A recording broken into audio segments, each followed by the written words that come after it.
Hey, what's up everybody, Prospector Watcher Realms. We are looking at the Torodor Nightmare Void Rift free-to-play. Stage 2 on Phase 1. It's gonna be like this big arachnid looking thing. What is his name? Does he got a name? Queen Tarantula's little minion. Anyways.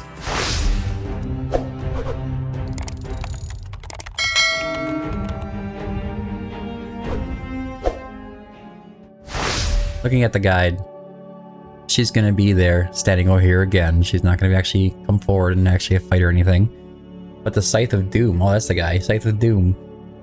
Immune to all CC effects, whatever. Scythe of Doom, Falling Stones. So he's gonna be one that causing the Falling Stones, summons Falling Stones prioritizing a random defender, dealing massive damage to their adjacent units. When there are no defenders on the battlefield, Scythe of Doom will be enraged, unleashing Falling Stones on a random target.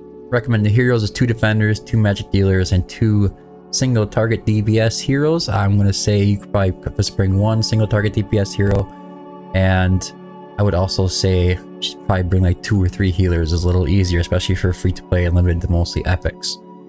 The team that we're gonna be rolling with is gonna be Wrath, Navras, Greed, Hollow, Isolde as a lord on the bottom, Vortex, Oleg, and Medan.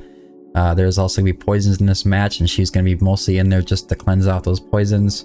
For that reason, I just have her in really high HP sets on the right side with high rage regen. Most of the defenders here, Oleg and Isolde, are in really high HP percentage guardian sets. For Vortex, he's in a Asclepius set, mostly focused on HP percentage, attack speed, and rage regen.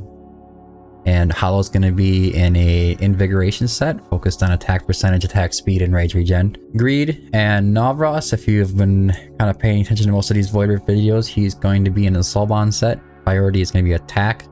Main stat with crit rate, crit damage. Obviously attack speed is going to help. And a White Tower Trinket, or if you have it, you're going to go with something like what Greed has, is Tear of Twilight. Tear of Twilight is better at base level than a maxed out White Tower, so if you have a Tear of Twilight, just get to level 10 and you're good to go. As for Greed's gear, it's almost exactly the same as Navras's. Attack percentage, mains, crit rate, crit damage. On the left side, you're looking for crit rate, crit damage, and attack bonus. Now, for Wrath, I do have him there. He is going to be in an Infernal Roar set. I tried to get attack or HP percentage on the left side. It's the same kind of gear. Crit rate, crit damage, attack bonus with HP. Crit rate, crit damage, attack speed with HP bonus to try to get his HP a little higher. But we're still looking at attack bonus, crit rate, crit damage. Attack bonus, crit rate, crit damage. And this one has crit damage with attack bonus, crit rate, and attack speed. Could be built a little better, but you know, it is what it is. 37k HP. That's important that he has the HP. He also has the self-heal, so it's also important. 16.6k attack. Way over the top with crit rate, but 340 crit damage. As for his artifact, it's his exclusive artifact. But something like a Wailing Skull or a Keen Wisdom, those will all work just as well. So, alright, so I think that just about covers everything. As far as your DPS units with Wrath, Navras, and Greed, Ageless Wrath can work really well as far as the gear sets on the right side, but no matter what you do, you just still want to focus the priority on attack percentage, attack percentage, attack percentage. Unless you're running a Dolores with the team, it's ideally to have 3 attack percentage. Wrath gets away with it because he has a really high base attack, but the other 2 here, their attack is actually pretty low. Alright, so let's get into the match. I did switch it over to Void Rift Nightmare. I realized I had it on hard. I apologize for the confusion. Make myself smaller, move myself up. We are going to start by placing Oleg on the top back square, followed by Vortex down here on the bottom right. I just say the center bottom right. Keep it on 2x for now. I think we're pretty safe. Navras, center bottom left, pointing upwards. And if you didn't know, Navras has this massive range of things that he can hit with his ultimate when his just waxing with those bats like you wouldn't believe. But I guess you can kind of get a good range of see what that looks like right now. And ever so often he sends off another one that sends off like an AoE kind of damage, so that's why I like Navras. Next I'm going to place Isolde on the bottom back square here.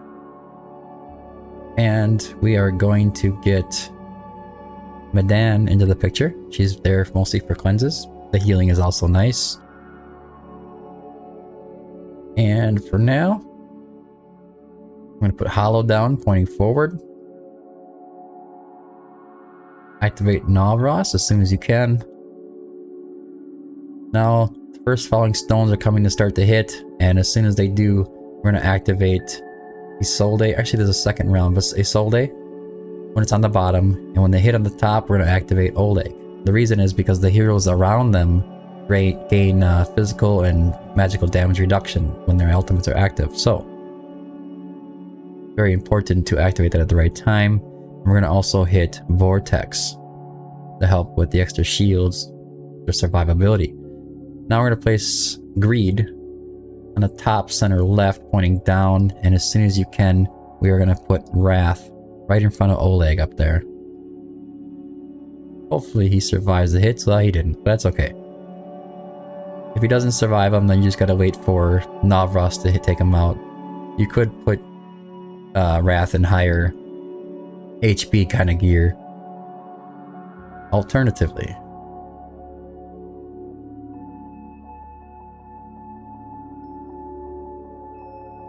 Here comes the next Deathly Screech. That's what's gonna put the poisons out. We're gonna cleanse them right away.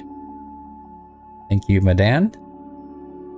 Madan dispels all debuffs for all allies in range and heals them for 110% base healing lasting for 14 seconds. She's also very essential for a lot of this stuff in Void Rift Nightmare. Just because of all those poisons, they are hard to deal with. Navras is continuing to do his work up top. A little nicer if your Wrath does survive. This would all have been cleared out by now. If that does happen, you do want to take into consideration that you want to have Oleg's ultimate active before these enemies come up, because they could possibly pass him up. But he's wearing a Bastion Ring, so he can block 4.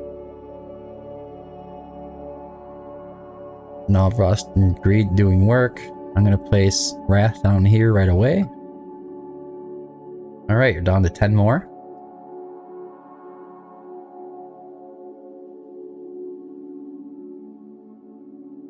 Cleanse the poisons. You want to activate Hollow. There, it's ultimate ready again.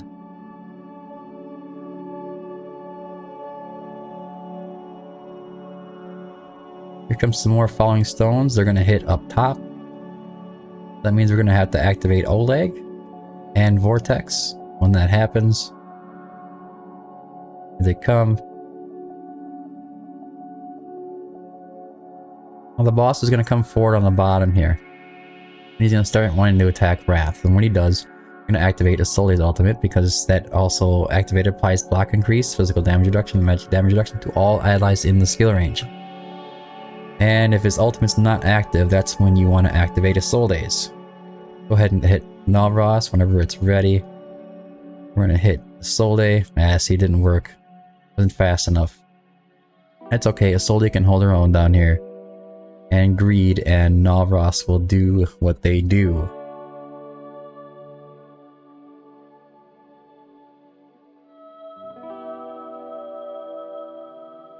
Even though the boss is out of the picture, you will still get hit with things like falling stones and the poisons, but you have everything here you need to deal with that, so don't have to worry too much about that.